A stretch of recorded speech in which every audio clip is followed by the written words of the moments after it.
Chapter 8. Opportunities of Empiric Insight. To achieve reliable insight into what will render us happy, we can neither follow the suggestions nor the example of others. This inability to garner decisive guidance on what will make us happy from the behavior of other humans may be difficult to condone. After all, we possess a common set of existential needs and of basic environmental settings that are necessary to fulfill these needs.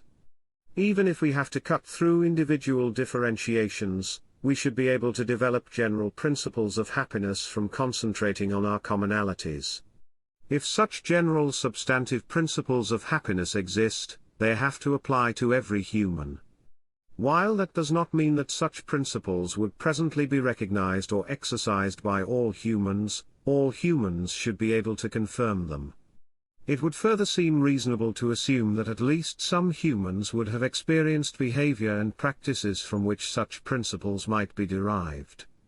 To locate and identify generally applicable principles, it seems necessary that we employ a more comprehensive method than a topical search for advantageous guidelines or examples, or our orientation according to what someone appears to have successfully implemented. Nevertheless, our observations are indispensable beginning points to determine the existence of such principles. We may be able to apprehend a more general essence of happiness and its workings if we comprehensively collect and compare particular incidents where happiness has been created. If we can detect similarities in patterns of behavior that result in happiness, we might be able to strip our collection of particularities and extract evidence for common strategies that can lead to happiness. We may be able to formulate general principles by which certain common factors, types, or groups of factors must correlate to produce happiness. The question becomes then how we can derive such factors and rules. In spite of common fundamental principles by which happiness occurs concerning our existential needs, individuals and their circumstances seem to differ in many respects. Arguably, common strategies of happiness should be discernible in spite of any particularities of circumstances because all humans possess the same underlying existential requirements. Particularities might have enough influence to distort and suppress the pursuit of common needs and prevent the detection of principles applying to pure common needs. Still, we might be able to detect core commonalities beneath a layer of peculiarities. Our detection of common features and the derivation of common principles would be based on our observation of naturally occurring pursuits or experimental pursuits. A broad empiric basis is essential for the establishment of general principles by which happiness can be obtained. But examining a representative group of individuals may be adequate.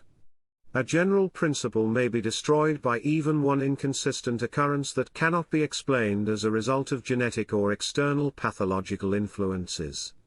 However, unless we venture across genuine alternatives to what appear to be shared human needs, we may presume that all humans can fulfill their common needs pursuant to the same principles unless they suffer pathological conditions. Although particularities might add to or detract from the effect of common laws of happiness, they should not be able to abrogate them. We may therefore find principles of happiness akin to laws of nature as a matter of science. The proposition that we should be able to apply scientific principles to concerns of human happiness and formulate substances and laws of happiness might appear novel. We are accustomed to engaging in empiric exploration of our experiences to reveal natural laws in the physical world. It is accessible to our rational mind, and it can be increasingly explained in rational terms. As we explore the more physical aspects of our world, we become familiar with apparently unalterable truths about it. We recognize substances and properties of these substances, and we develop additional laws by which our world works through the interactions of substances defined by their properties. We discover that our world is ordered. In consequence of our comprehension of substances, through their properties and interactive laws they engender, we can organize the more obviously physical features of us and our environment. Our insight that our world is organized by substances that act and react consistent with principles affords us massive utility. It relieves us from having to experience, learn, and react to every object or event we encounter on its own separate terms. Substances and laws of nature and our understanding of them are the keys for our ability to function intelligently in our world in two ways. They permit us to react appropriately to challenges and opportunities posed by our physical presence and environment, and they allow us to shape us and our environment proactively. Our increasing awareness of substances and laws of nature and our use of them make us confident that we can employ them to generate and preserve fulfillment. We must only learn to arrange substances to activate, modulate, or preclude their natural tendencies or arrange ourselves with regard to these tendencies. We may doubt that the same approach can be successfully applied to the apparently non-physical, emotionally laden problem of our happiness. The enigmatic, conclusive immediacy by which we become apprised of our mental functions induces us to consider them, particularly emotional functions, to be separate from the physical world. We may deem ourselves to be spiritual entities that, because of their separate nature, can move beyond compulsions of natural laws. That freedom together with the apparently commanding position of our mind may imply to us that our mind is superior to the physical world. In an attempt to build support for the notion that our mind or parts of it are detached and superior, proponents may declare categorically that the spiritual world consists of its own spiritual substances, properties, and interactive laws, and that our mind, or at least its essence, only answers to them. They may further assert that the spiritual world abides by its own separate logic. These constructs liberate claims about purportedly spiritual matters from having to contend with proof propositions or logical demands of the physical world. But they do not absolve proponents of such ideas from clarifying the substances, properties, and logic of the spiritual world and explaining its functions. Moreover, if the spiritual world was simply another area of physics, albeit possibly alternative physics, it should also be accessible to science. If our mind is part of this world, it should be open to our scientific exploration. Proponents of a spiritual world would also have to establish how claimed spiritual substances and principles interface with those of the physical world. They owe such an explanation because our mind is the essential instrument by which we perceive the physical world, reflect its attributes, and form concepts and incentives of interacting with it. They would have to explain how an organ that is preoccupied with physical functions and is progressively verified to consist of physical functions could leave room or be connected to a non-physical governing essence. Resolving all these issues is of essential importance for our happiness and our advancement of it.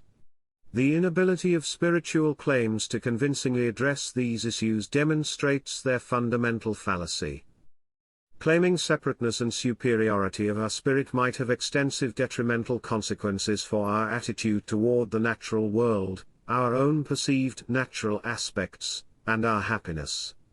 Distinctions and attributions of different importance and value between the natural world and a perceived higher world might encourage us to ignore, depreciate, or mishandle the natural world and, because of our connectedness with and dependence on it, ourselves. This neglect may threaten to dispossess us of the basis for our continued individual and collective existence and thriving. Beyond that, such attitudes may prevent us from obtaining the necessary insight and motivation to change our fate. We may surmise that because our essence can exist and continue to exist separately, our physical existence is expendable. In addition, the presumed supernatural character of our mind may foreclose attempts to engage in its scientific investigation and comprehension. This may foreclose or diminish attempts to systematically explore and address our needs as existential phenomena, and to improve our existence in the physical world. The supposition that humans are in parts exempt from the dictate of natural laws causes problems in explaining the emotional aspects of our existential needs. This is most noticeable regarding our demonstratively physical basic survival needs. Their requirements and our sensory detection and other processing of these needs seem to be explicable by natural laws. This may move points of view that attribute a supernatural quality to our mind to exempt such obvious physiological functions as base, animal functions that do not involve the spirit. However, emotions that have no obvious physiological functions can be shown to have physiological sources as well. If we apply scientific methods of exploration, we can observe physiological causes for all our emotions. As we proceed with our exploration of the human mind, we detect without exception natural substances and principles at work. We are hence bound to conclude that we are their product. This implies that all problems of human existence, including emotional concerns, should be solvable by the exploration and application of physical substances and laws. Emotions and with them happiness should be subject to empiric exploration of physical phenomena. We might think differently if we have not understood the natural aspects that are at work in this area, and are unable to trace the complex, concealed functions of our emotional mind. Yet, even if we could trace the physical mechanisms of our emotions, their demands would remain in control of our existence. Further, their intuitive immediacy compared to the detail and dispersion of facts to the contrary would continue to make them appear at least partly separate and superior. To a lesser extent, our disbelief also plagues us in our impressions of our rational mind. We may proclaim our apparent freedom of choice as evidence for the proposition that our rational mind is different, separate, and superior to the laws of nature. We appear to possess freedom to position substances or us with regard to them and to thus activate and deactivate their characteristics for our purposes. Through this power, we control to some extent whether a particular substance or law comes to bear, although we cannot change the substance or law itself. In this indirect manner, we can avoid, prevent, select, congregate, set in motion, accelerate, delay, or stop the application of certain substances and laws of nature to us and our surroundings. We can use that capability to shape us, our world, and our position in it. What we perceive as freedom to decide is in part a reflection of our mind's investigation, consideration, and judgment of different approaches. But we must work with the prearranged substances and laws of nature. Our choices are mere selections that bring out certain constellations, qualities, or quantities that are based on the substances and laws we find. Our ability to select does not contradict the applicability of natural substances and laws to our selection mechanism. Rather, there is indication that our rational mind is controlled by natural substances and laws because its functions are a reflection of them. The derivative of logic is used and proved valid by solving physical problems. Moreover, whether we apply logic or not can be shown to be a function of the physical facilities in our mind. Faced with such evidence, we may be willing to concede that our rational mind follows representations of substances and laws in its ability to reflect, understand, and allocate the natural world, and its capacity to monitor and emulate some of its functions through technology. We may even concede, where we cannot deny the evidence, that our rational mind does not only reflect but also is a product of the natural world. Still, we may reserve the qualification that the capabilities of our rational mind demonstrate aspects that cannot be explained by the interaction of natural substances and laws. Our scientific and technological competence seems to present us with capacities that appear to exceed anything nature can attain without our assistance. We may let our apparently unique capacity of understanding and applying nature's substances and laws instigate us to presume our superiority and authority over nature. This presumption derives from a disproportion between our scientific and technological development, and an underdeveloped understanding of ourselves as a product of nature. It might not even be corrected if we could accomplish a full scientific understanding of our mind.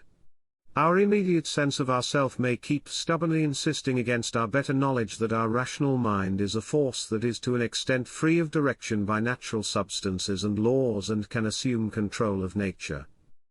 Our illusions of our independence and superiority are strengthened by our apparent ability to conceive principles about how humans should behave toward one another and our non-human environment. We create our own laws to alleviate the burden of having to undertake a full consideration of circumstances with every step we take and with every obstacle we encounter in our pursuits, and to make our world more predictable and conducive to our pursuits. These laws may govern our behavior, the behavior of others, and the use, protection, and support of our non-human environment. They seem to be different, and in addition to the laws of nature. Even if we acknowledge that we are a product of the substances and laws of nature and function by them, we perceive that not all of them automatically work in our favor. Some of them may be categorically neutral or unfavorable to the satisfaction of our needs. Some may become favorable, neutral, or adverse to our interests in variance with the circumstances. More generally, we may perceive the interaction of objects and events in nature to be too unpredictable and coincidental without our ordering influence. We want to be in a position to make the results of natural conditions and processes come about, to prevent them, and to control them in their rate or their amplitude of occurrence. We perceive that we have to shape circumstances or to regulate human positioning and interaction with regard to them and one another to achieve and maintain satisfaction of our needs. We deem that we have to place ourselves, others, and objects and events into situations where certain substances and laws of nature must, can, or cannot apply categorically, under certain conditions, or to a certain extent. Human laws form positive and negative operating instructions that constrict what is possible according to the substances and laws of nature to what those who conceive these laws regard as good or bad for the fulfillment of their needs. These powers may suggest that we are superior to nature because we seem to be able to change its preset arrangements and to create a higher organization that approaches the reiterative qualities of a law. It might seem mistaken to compare any of these forms of organization to laws of nature, because they do not apply without imposition and enforcement. They appear to lack the intrinsic compulsion of natural laws. Still, the fact that these laws are a human creation and that they depend on our enforcement seems to imply an independent quality of our behavior that does not seem to be an extension of natural substances and laws. This impression prevails even though it can be shown that human laws have to result from and reflect natural substances and principles. By producing us, our needs, and our capacities for conceptualization and execution, natural substances and laws are the causes and are in control of our higher levels of organization. Arguably, our unawareness of their functions increases the automatic character of their applicability. That we can condition ourselves, one another, as well as our more extended environment does not abrogate our natural sourcing. It only shows that humans may have graduated to a development level of nature that allows the superimposition of higher levels of organization on natural substances and laws. These higher levels of organization do not modify, and are conditioned upon the presence and functions of substances and laws of nature.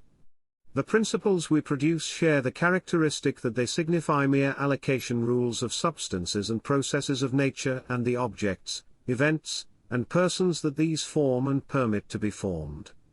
All principles of human behavior, regardless of whether they are genetically imparted, whether they are conditioned by experiences, or whether we can create, adjust, or eliminate them, fit this category. We may distinguish these allocation rules as human laws. Although we give them the designation of separate laws, they are derivatives of natural laws and are not matters of our independent invention. They only constitute and express natural laws at higher levels of combination. That should make it possible to understand them by reference to their natural law constituents. Our objective with all rules we devise or follow is to secure the fulfillment of our needs. This viewpoint is bound to color our opinion regarding the rules by which we deem we and other humans should abide or how the world should be ordered. We may discover that others naturally share our ambitions. This may lead to a voluntary common acceptance of principles by all individuals that are subjected to a law. However, laws may also promote the interests of some humans over others. If individuals can and wish to impose their will on others, the interests of others may not find equal consideration. The law of the stronger becomes the law by which others behave. That may be so regardless of whether the needs of others are the same or different, because the focus would be on safeguarding the needs of those imposing their requirements. The ability of others to satisfy their requirements may be negatively impacted from the preference or reservation of fulfillment to those imposing the rules. Even if laws are not produced to secure the satisfaction of needs for some at the cost of others, it might be difficult to reflect the interests of all subjected to a law because of their differences in internal and external dispositions and positioning. Opinions among individuals regarding their interests often differ considerably. The content of laws humans produce therefore depends in significant part on who participates in their creation. This may cause problematic results if a law is established by less than all individuals subjected to a law, even if it is produced with the intent to provide extended or universal benefit. The ideas of the forming individuals may not be reflective of other opinions. An increasing involvement of those who would be subjected to a law in its creation renders it likely that its principles will reflect a larger accord of what is commonly regarded to be in the advancement of happiness. It intensifies the prospect that it will benefit the fulfillment of needs for more individuals. Such involvement would appear to be unavoidable once subjects understand their needs and the pursuits that will serve their satisfaction best. Because we have an interest in enabling and safeguarding the pursuit of our needs, we are likely to state a claim regarding rules that affect that pursuit and ultimately our happiness unless we are being prevented. In addition to the overpowering of others in the assertion of the same claims, the imposition of variations in what individuals regard to be in their interest prevents the creation of generally applicable laws. Both may turn laws into instruments of suppression of some individuals' pursuits for the benefit of others. Such laws reflect unequal power structures and a willingness to pursue one's needs to the detriment of others rather than universal principles of happiness. Only if a claimed human law finds reflection in the views of humans regardless of their position may we conclude that such a law represents a common principle for the pursuit of happiness. To make the establishment of such laws possible, individuals have to refer to objectives and pursuits that lie at the core of their common existential needs beyond their idiosyncrasies. Because we share our requirements for the satisfaction of our existential needs with all other humans, we are inclined to regard the pursuit and the satisfaction of those needs as fundamental rights that equally apply to all humans and that are to be protected and supported by fundamental law. Initially, we might not possess the insight to acknowledge the preservation of other individuals' fundamental rights as part of our needs. Nevertheless, we might be willing or forced to extend our protection and support to the existential interests of others to prevent their interference with our fundamental rights. If individuals subjected to fundamental laws establish them by a comprehensive discourse and collection of concerns, all existential needs should find consideration because participants similarly depend on them. Still, individuals may diverge in how they define these common needs because of idiosyncratic viewpoints that skew their concept of these needs. Moreover, the development of fundamental laws is often not characterized by the congregation of equals for mutual protection. The recognition of fundamental rights may be a contentious struggle because interests that profit from inequality may seek to define or apply fundamental laws in disparate ways. They may deny to others the support and protection of which they already benefit or that they seek for themselves at the cost or the exclusion of others. Further, interests that already enjoy protection and support or seek it may be indifferent to the equality of others even if their privilege is not conditioned upon the suffering of others. Consequently, fundamental rights are often asserted and placed into law under the pressure or by the victory of individuals and groups whose fundamental rights have been violated. Such efforts most immediately crystallize around basic survival needs. There may be accessions to this center until the pursuit of most or all existential needs is protected. The enabling of fundamental rights, at least in its initial phase, may be defensive in the form of rules of non-interference. As the acknowledgement of fundamental rights advances, the recognized scope of their application may expand to include a mutual right to protection against third-party interference. The last increment in the claim and recognition of fundamental rights seems to be the right of active support in the constructive pursuit of existential needs.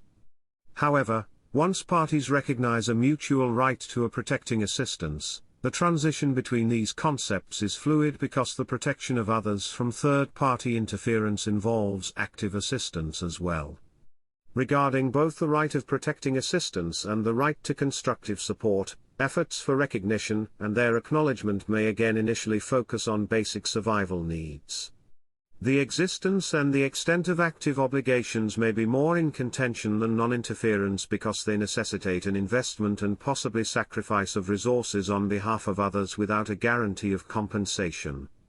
The concept of assisting others may imply one-sided circumstances in which means are drained from some individuals to satisfy the needs of others. A right to active support may be particularly controversial because it may invite abuse. To prevent the exploitation of assistance by those who undeservedly claim it, the imposition of qualification criteria may be necessary. Yet, even if concerns of abuse can be put to rest, a motivation to actively assist in the fulfillment of other individuals' needs may not come easily. Our need for collective survival and thriving alone may not suffice to have us broadly assist other members of a society. But practical considerations of mutuality may bring such as well as narrower, even idiosyncratic interests under active mutual support and protection. Every member is likely to find it necessary or helpful at times to rely not only on the absence of direct interference but as well on the protection of liberty and on the support of constructive pursuits. Even if that should not be the case, the knowledge that such an assistance is available if needed can allay many existential fears and substantially improve our happiness. Besides fundamental laws, we can frequently identify a class of laws that constitute executory tools. By permission, prohibition, and command, these laws set practical standards for the pursuit of common needs. We may call these laws derivative laws because they derive their mission from fundamental laws. Derivative laws may undertake their task in several correlated ways. They may define and declare the protection and support of pursuits or of spheres within which we are free to pursue needs. In that, they acknowledge and delineate the scope of our fundamental rights. Further, derivative laws may contain technical provisions for building and maintaining structures and processes that create, apply, and enforce substantive regulations. Because derivative laws are focused on the practical implementation of fundamental rights, both of these types of derivative laws have to be open to developing views on fundamental rights. Moreover, as circumstances of pursuit and as practical capabilities improve or decline, a society is challenged to match these changes with a collective understanding of their effects on protected and supported needs and with corresponding regulation and implementation to safeguard fundamental rights.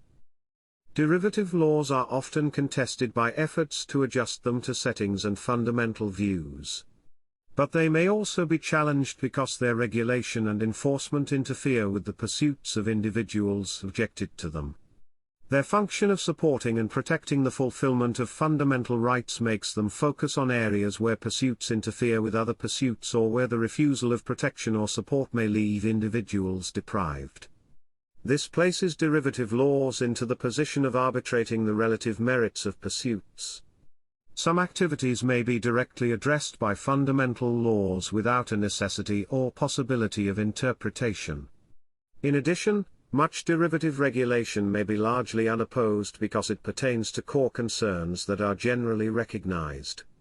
However, the coverage or treatment of other concerns might be sufficiently unclear or unsettled to require interpretation.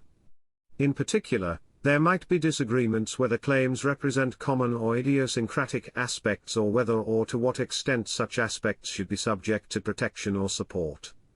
Even if individuals recognize a right to non-interference, protection, and support regarding existential needs, they may have reservations regarding the expansion of such rights to idiosyncratic features.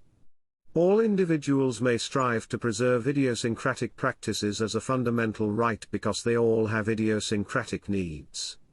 Yet their familiarity with their own idiosyncrasies and estrangement from the diverging idiosyncrasies of others, as well as dissimilarities in the consequences of idiosyncrasies, may dispose individuals to discriminate regarding the acceptability of idiosyncrasies.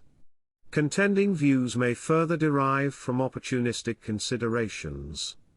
Even if individuals are generally committed to improving the happiness of others as a part of their own endeavors and accept associated rights and obligations, they may prefer their immediate concerns when these are challenged.